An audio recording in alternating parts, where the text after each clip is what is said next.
Let me say just a bit briefly about Victoria, which has been the epicentre of the second wave that Australia's been experiencing. Victoria, by way of background, likes to see itself as Australia's most progressive and cosmopolitan state, and in some ways it undoubtedly is. But Victoria has also long had a somewhat authoritarian streak, as evidenced by the way that Victoria likes to fine its citizens for all sorts of infractions. If I just jump ahead to this chart, you can see that Victoria collected 50% more by way of fines per head of population per annum in the 5 years leading on to the pandemic. I often used to say when I lived in Melbourne that they should probably have Victoria, the police state, on their licence plates rather than the education state as they actually do. And that approach carried into the way Victoria handled the restrictions. Victoria collected more than double the amount of any other state for fines for breaches of lockdown regulations per head of population. Yet, as you can see from the chart on the right, that actually didn't help them on the epidemiological front. Indeed, while it seems that the biggest single reason for this renewed outbreak in Victoria was breaches of quarantine provisions at hotels, I suspect that another factor in the complacency which the Victorian Premier blames Victorians for was the sense of relief of getting out from under this very heavy-handed policing that's the hallmark of Victorian government responses, whatever the political complexion of the government of the day, to any kind of situation that emerges in that state. The mobility data tells you that Victoria has been diverging from the national pattern for quite some time now, and that will become even more apparent over the weeks immediately ahead. Victoria has more broadly become increasingly dependent on population growth to drive economic growth in the last 6 or 7 years, particularly through immigration from other parts of Australia, especially New South Wales and South Australia, and from overseas migration, where Victoria, despite its smaller population than New South Wales, has attracted almost the same share of migrants as Australia's largest state has done.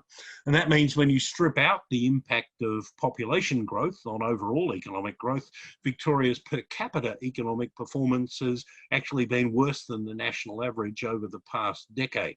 What this also means, of course, is Victoria is much more vulnerable to a downturn in housing activity from declining population growth than the rest of Australia is. And Victoria, although it hasn't seen any sharper a decline in building approvals than the nation as a whole, doesn't have much of a pipeline to support levels of activity as demand runs off. So I would expect that Victoria's economy is going to lag the national economy, not just during the pandemic, but probably during the recovery phase as well. One of the reasons for that, apart from its exposure to housing, is that Victoria is more dependent on foreign students and tourists than any other state or territory.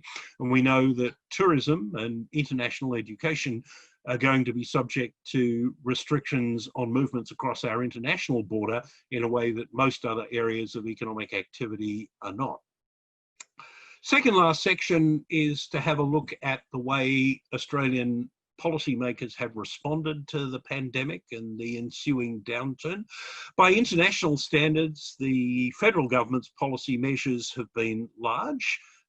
As a proportion of GDP, what the federal government's done has amounted to about 9%, which is bigger than most other countries. We haven't done as much by way of guaranteeing loans or direct lending to other parts of the economy of some countries like Germany, Singapore, and New Zealand have done.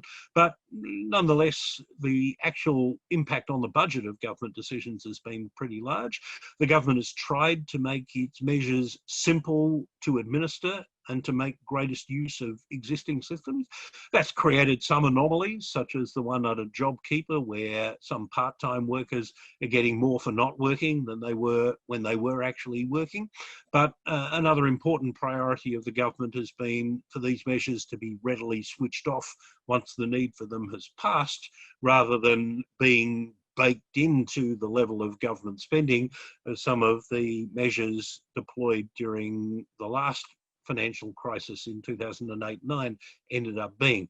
Of course, that puts pressure on the government to extend those measures when the need for them still continues, and we saw that this month with the extension of JobKeeper and JobSeeker, albeit at lower rates from the December quarter onwards. Reflecting these measures, the government's bottom line has already begun to deteriorate quite sharply. In the month of June, the government ran a budget deficit of $24 billion. That's more than it has done in most individual years in the last 10, and its debt has begun to increase. Last week, the federal government informed us that the deficit for 29-20, that's now ended, probably blew out to almost $90 billion and will increase to almost $200 billion or 10% of GDP in 2021. That would be the largest budget deficit Australia's had since World War II, and it would result in public debt rising quite sharply to about 45% of GDP by the end of 2021. From a longer term historical perspective, that's not as high as it might think. If you only look back over the last 20 or 30 years, we had much higher levels of public debt coming out of both the First World War and the Second World War, and we managed to grow out of those. Partly because interest rates are so low, the government isn't going to have any difficulty servicing this debt. A graph in the statement released last week shows that interest spending as a proportion of GDP will actually be less in 2021 than it had been in any year between 2013-14 and 2018-19. And certainly when it comes to borrowing new money, the federal government isn't having any difficulty. This chart shows how much the federal government has been offered at every bond auction or tender that has been conducted since the beginning of the pandemic. Since the 30th of March, the government's Office of Financial Management has issued $117 billion worth of Treasury bonds, but they could have borrowed $420 billion. That is 3.5 times as much if they'd wanted to, based on the bids that were submitted. As an example, this month the AOFM sought to auction $17 billion of 4.5-year bonds at a coupon rate of just 0.25% per annum. They got bids for over $50 billion for that. So there's no difficulty financing this debt. As I said, the government has provided a massive fiscal stimulus during the June quarter and the current quarter, even with the extensions to JobSeeker and JobKeeper that were announced last week and the new Job Trainer program that was announced the week before. As things stand, there's still going to be a significant wind back in government support for the economy in the fourth quarter of this year and again in the March quarter of next year. That's something that the government is going to have to think about as it prepares the budget due on the 6th of October. And I expect we will see further announcements there from the Treasurer. The Treasurer has foreshadowed the possibility of bringing forward the personal income tax cuts that are currently scheduled for the 1st of July 22 and again on the 1st of July 24. As the Treasurer says, that will put more money in people's pockets and will boost aggregate demand and consumer spending, which is something we want to see happen. But in my view, it's not necessarily the most effective way of stimulating the economy. As we saw with the first tranche of these tax cuts in the second half of 2019, a good deal of them were saved or used to pay down debt. And because the tax cuts scheduled for 2022 and 2024 are almost unavoidably more likely to benefit middle and upper income earners than the first tranche was, there's an even greater likelihood that some of these tax cuts will be saved or used to pay down debt. Dollar for dollar, a more effective way of stimulating economic activity would be, for example, increased spending on infrastructure or social housing, or cash handouts to low-income earners who don't pay tax. And I assume that's something the government will take into account as it frames the October budget over the next couple of months. At the state level, there's been considerable variety in the degree of government support for incomes of people and businesses. The Tasmanian government, Australia's smallest state, has been much more generous in this than any other state has been, although that hasn't had much impact on the extent to which the people of the various states approve of what their governments have done. Western Australia's government has enjoyed, along with Tasmania's, the highest approval ratings for the way it's handled the pandemic, even though it's been the most miserly in the amount of support it's provided to households and businesses out of its own budget. For now, at least, banks have been part of the solution to this problem rather than part of the problem as they were during the financial crisis. They've cut interest rates on loans to businesses by more than the official cash rate, though they haven't cut mortgage rates as much, which has often been the case. They've extended repayment holidays of up to 6 months to borrowers who've asked for it, which a substantial proportion of them have. It's worth noting that banks aren't foregoing the interest on these loans, they're just deferring them and adding them to the outstanding principal. Those holidays were due to expire at the end of September, but banks have this week announced that they'll be extending those for up to 4 months for customers who they think have good prospects of eventually repaying. Of course, banks do, under responsible lending guidelines that are now more strictly enforced than they were before the Hayne Royal Commission, do have to exercise due diligence in determining whether or not customers will ultimately be able to service and repay these debts. It doesn't really help them very much if they're going to go bankrupt anyway, and banks just give them more rope with which to hang themselves, as it were. So I would expect that there'll be a number of difficult conversations between banks and their business customers over the next few months. For their own part, banks have, at the request of regulators, cut or deferred dividends. The regulators, for their part, have allowed banks to use some of the capital that they've been building up in recent years to absorb credit losses, provided they remain above their minimum prudential capital requirements. They'll probably need some of those as credit quality deteriorates after the end of September.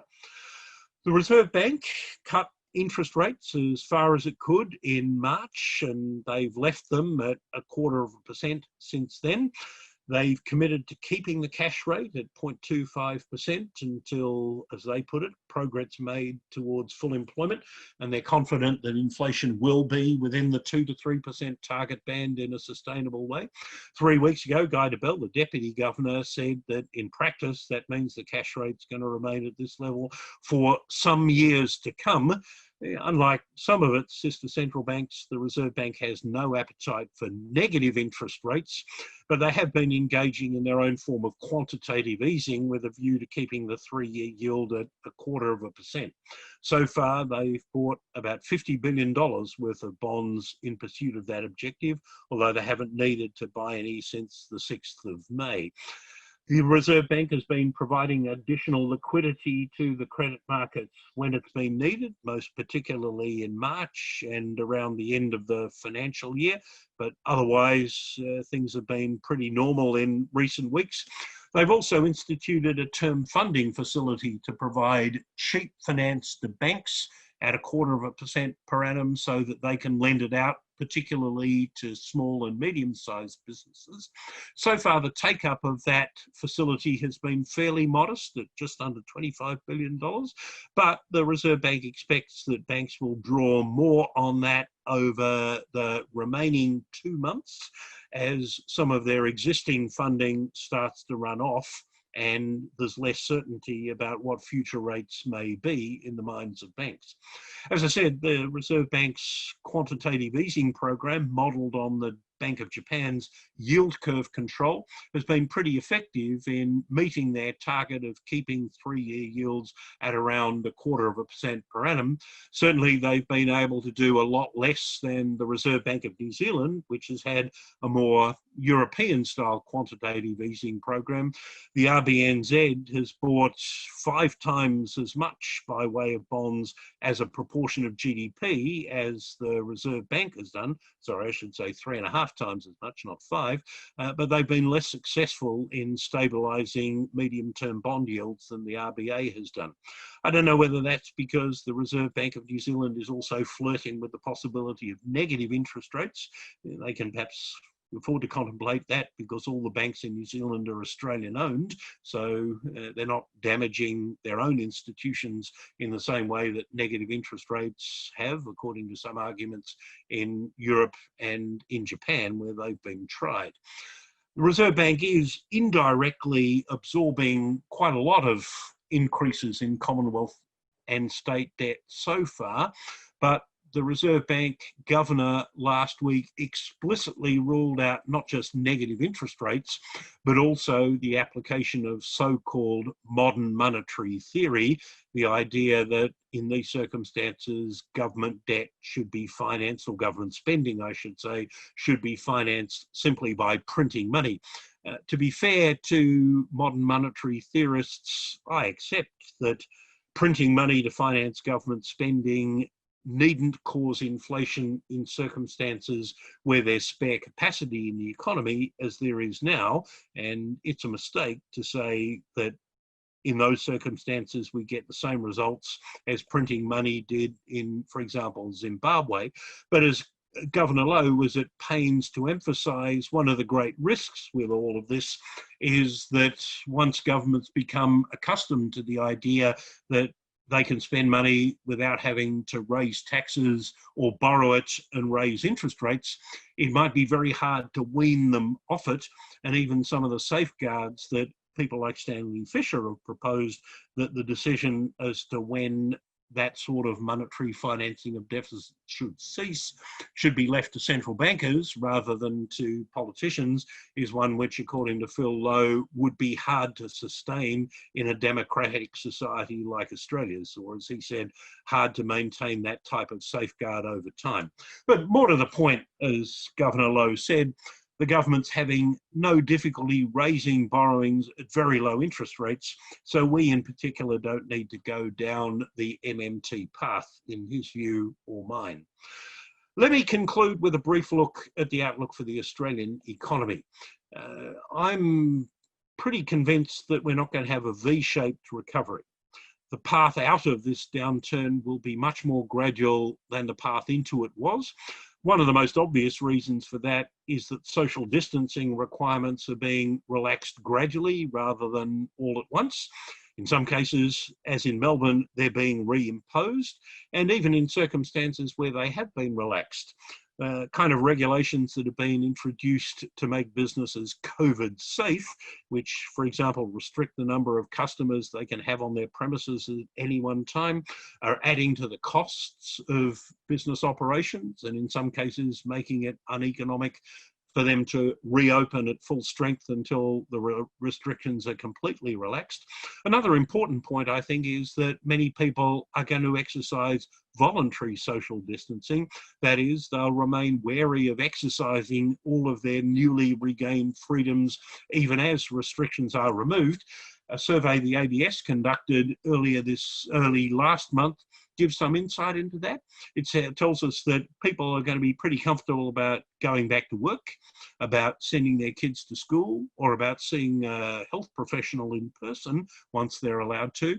But even when they're allowed to use public transport or catch a plane or attend large public events, be they sporting events or concerts, they're going to remain pretty wary of doing that until a vaccine has been developed, essentially, and that may well be as much as a year away.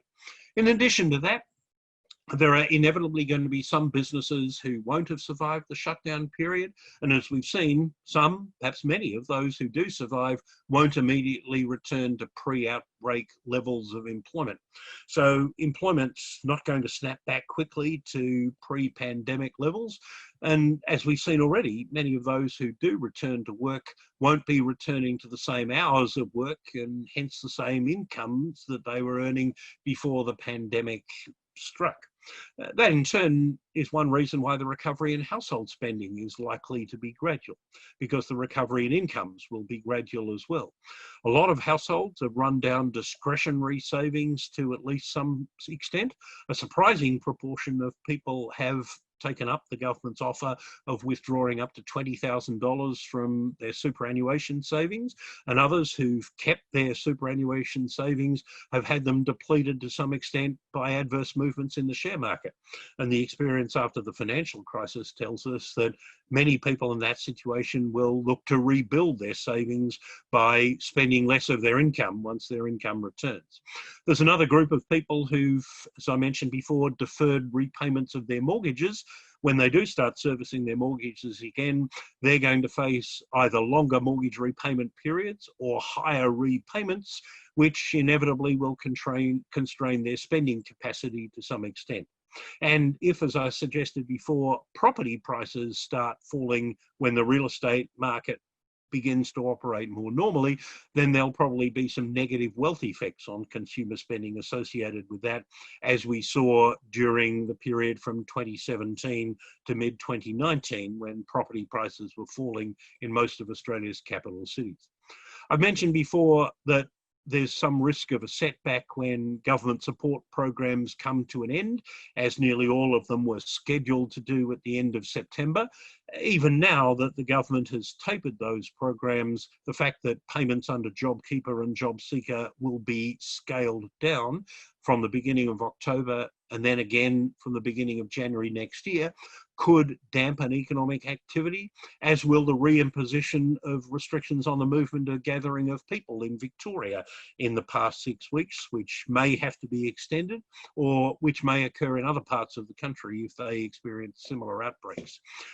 International borders, except perhaps with New Zealand, are likely to remain closed until a vaccine's widely available. And as I've said, that's likely to be at least 12 months away.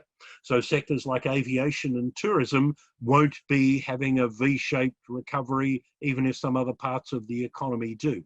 And as I also alluded to earlier, businesses, I think, will be very hesitant about investment spending for an extended period of time, except perhaps in those areas of the economy where the pandemic has opened new opportunities for a small category of businesses.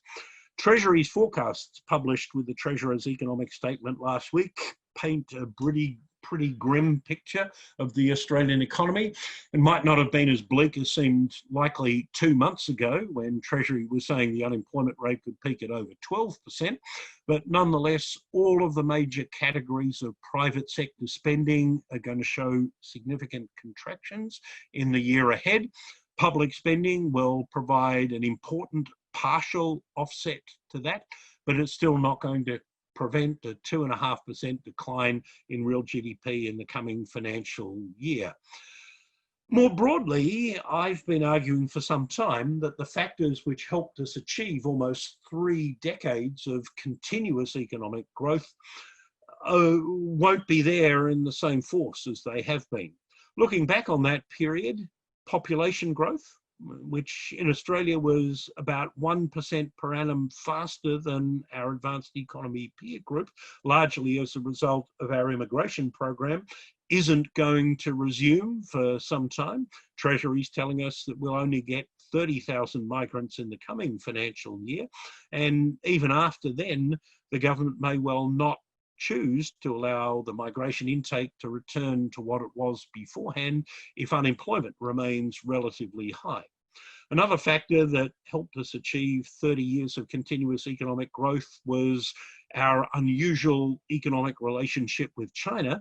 For most Western economies, China's emergence as a big importer of commodities and a big exporter of manufactured goods undermined parts of their economic models. It pushed down the prices of the things they export and pushed up the prices of the commodities they import. But for Australia, as an exporter of commodities and an importer of manufactured goods, China's emergence was a good thing, in addition to the increased volumes of many of our commodities which China bought. China is going to continue buying our iron ore, as I mentioned before, if only because they don't have any alternative, and they may not have many alternatives to our metallurgical coal. But since our relationship with China has turned sour at the political level in recent months, and since there's probably going to be a desire at the political level for reducing Australia's reliance on China for supplies of so-called strategic goods, that relationship isn't going to work for us in the same way that it has done for most of the last 30 years. And then there was the housing boom that started earlier and finished later in Australia, and saw house prices rise by more than in most other countries. You know, I'd like to think that won't come back again, even though it did help extend our run of economic growth. So the only other factor that's left that might continue in a way that the first three won't would be good economic policy, especially by comparison with other advanced economies. And I'd certainly argue that Australia has been well served by the conduct of fiscal and monetary policy over the last 25 years. And that did play some role in us having that very long period of economic growth without a recession. But policy is going to have to work pretty hard, especially on the productivity front, if we're going to be able to generate the sort of economic growth that we're going to need to in order to get unemployment down to acceptable levels in the post-COVID world. You can see just very quickly how population growth disguised what would otherwise have been much weaker economic growth if we measured it in per capita terms.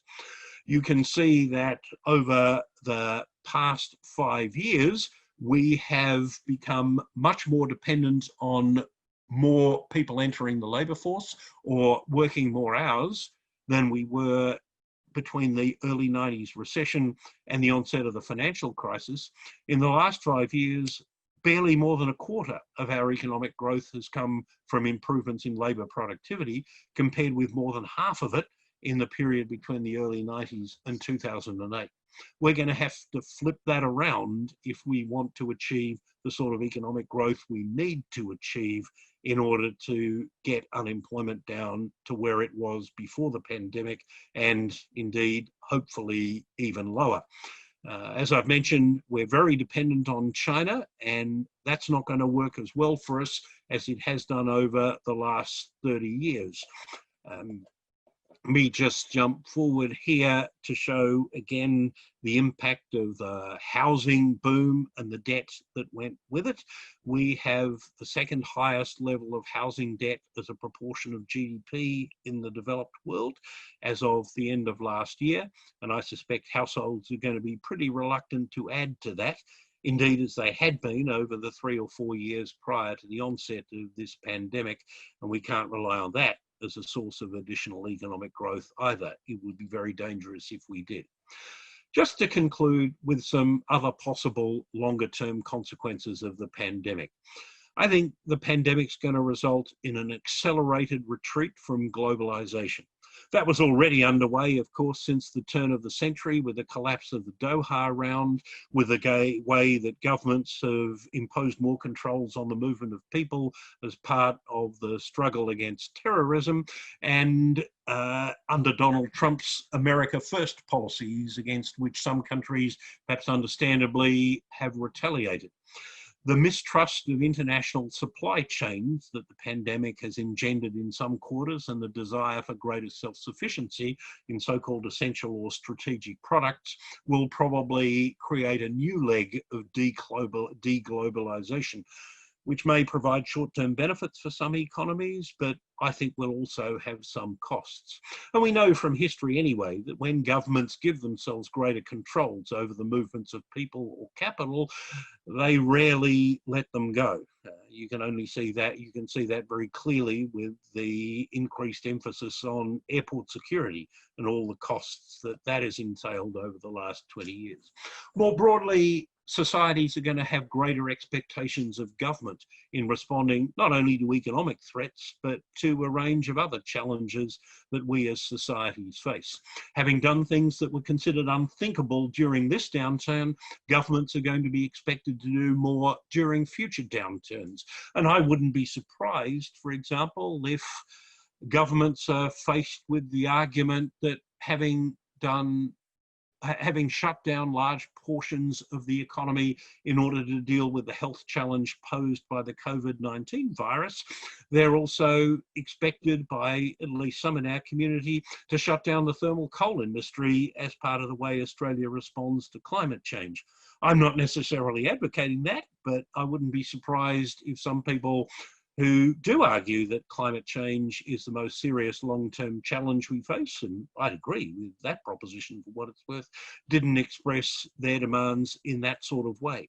Inevitably, monetary policy will play less of a role, at least in the conventional sense, in managing economic cycles, simply because interest rates can't go much lower, and there'll be severe restrictions on central banks' ability to raise interest rates, should circumstances warrant it, at some point down the track, because both households and governments have so much more debt than they used to, and increases in interest rates will cause a great deal of pain.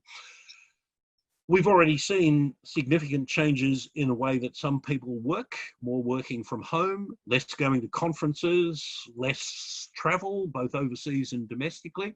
And I suspect some of those changes will end up being permanent, either at the behest of employers or employees who discover that there are better things to do with an hour or two of each day than spending them commuting to and from work, whether that's in their own cars or in crowded public transport.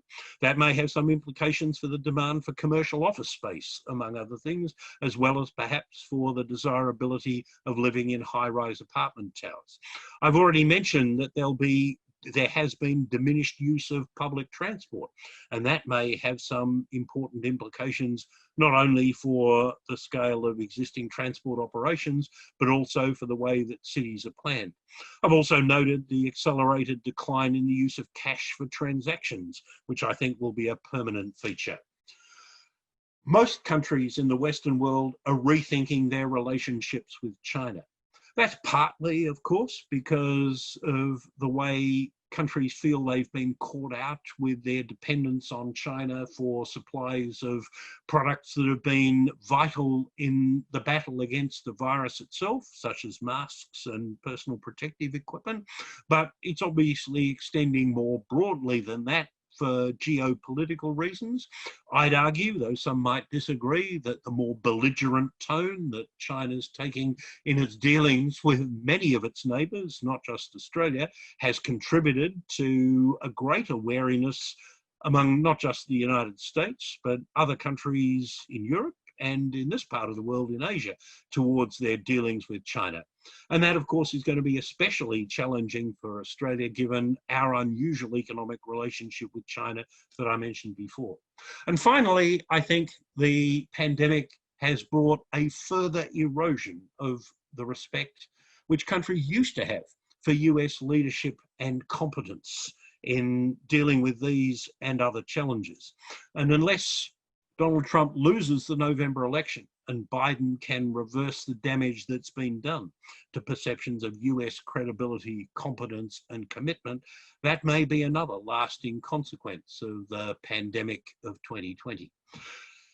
That's brought this presentation to an end. I hope you found it useful. I just want to mention first that if you're interested in how COVID-19 is affecting Asian economies, you can join me at the same time on Friday afternoon when, in a somewhat shorter presentation, I'll be going through the impact of that. You can go to my website, whose address is shown here, for details of that. The charts I've used today will also be available on the website after the Friday webinar. They'll probably go up on Saturday. To get those and to subscribe and to get a weekly update of those charts, you'll need to subscribe, and you can find out how to do that on the website. There's a little bit of time left for questions if there are any, but otherwise, can I thank all of you for being here for this webinar? I hope you found it informative. I'd encourage you to look at the website and hopefully sign up for access to other presentations and material, and to get a weekly update of these and other charts that might help you understand the broader economic environment and maybe of assistance to you in making your business, investment, or other personal decisions. Again, thanks for joining us. It's been a pleasure having you with us. Thank you and good evening or good afternoon.